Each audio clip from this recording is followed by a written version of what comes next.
Helen modelling our hamstring stretch. Now Helen is currently sitting in an office chair, as you can see, and she has her hips flexed, but she also has her knees flexed, and this means that her hamstrings, which are at the back of her thighs, are in a relatively shortened position. If she sits like this all day, eventually her hamstrings are going to get a bit tight, so Helen's going to show us how to stretch them out. One way to stretch them is simply to straighten a knee. That's it, and watch Helen's back. You'll notice that it stays perfectly straight.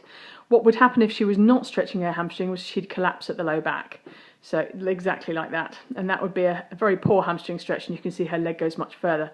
But if she maintains that curve in her low back, she can stretch her hamstring quite nicely.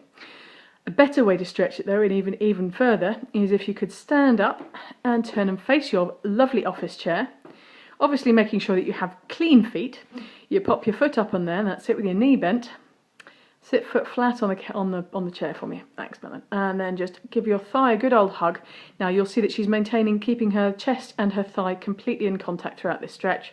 She's then just going to sit back.